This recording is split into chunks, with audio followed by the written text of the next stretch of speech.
fathers and men. And when these men grow up, the last 40 years, these men are so weak and feminine, and it's not their fault.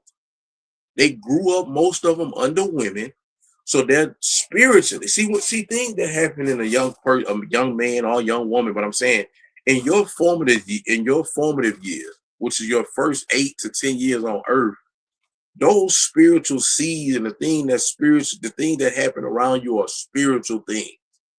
And most of these men that, again, like I said, are coming up with no fathers. So they're growing up in the home with grandma, they're growing up in the home with mom, and these are the women who they can't count. Daddy may or may not come around, uncles may or may not come around.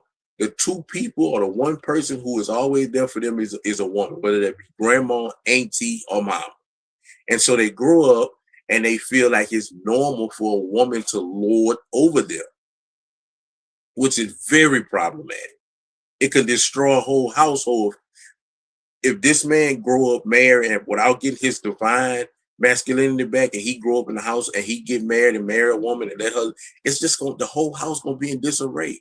The woman spiritually is not gonna respect him, which is gonna eventually turn into physical. And I'm not saying like her putting her hand on him, but what is gonna turn her spiritually, her not respecting him, and then eventually she's not really physically, she's not gonna respect him, because a man has to be the leader of his home. That is the order of God. If it's outside of God's order or will, it's not gonna work. And the order of God is God in Christ, Christ in man, man over woman, woman over children. If that's out of order in one way, it's going to be chaos. So men have to turn back to God first. This is the first thing, because listen, although the black woman is the current default leader of Black America, we have to take our places back, black men. We have to. We have to take our places back. Nothing's going to happen until that happens. That's number one. Number two, once we take our place back, we have to turn to God. We have to turn to God, start seeking God, ask God. The Bible tells, ask him for wisdom, he'll give it to you. Seeking God. Once you come to God and you seek God and he begin to fill you with his righteousness, his spirit, now you're going to automatically by default become the man you're put here to be.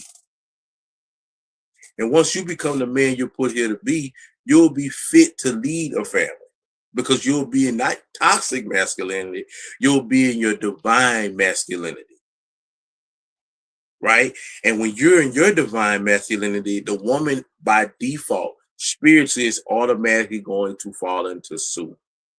She's going to automatically fall in her place. If not, she's a Jezebel spirit woman, and God is going to eradicate her on his own. She's going to be taken care of accordingly.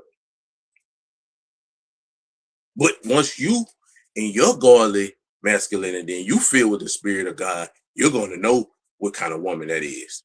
You're going to be able to see her a mile away.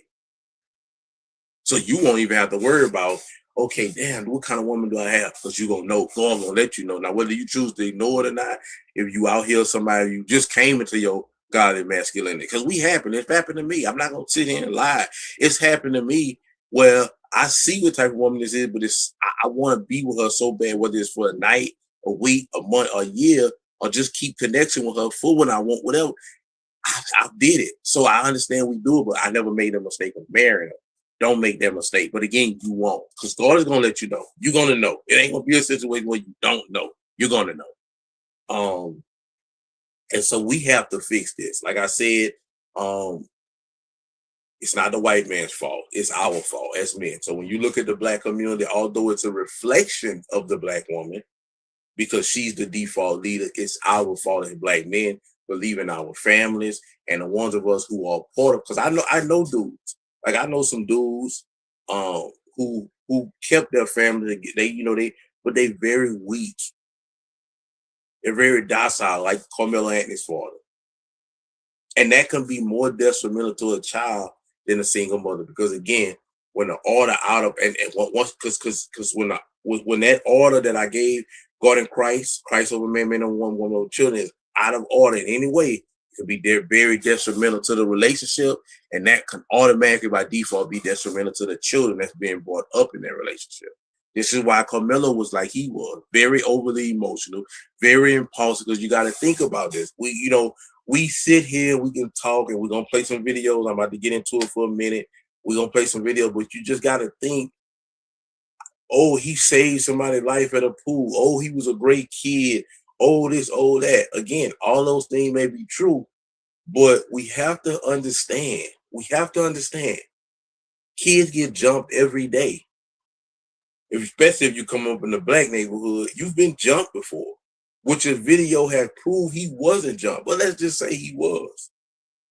You mean to tell me that your first instinct was to go into your bag and pull a knife out and stab somebody?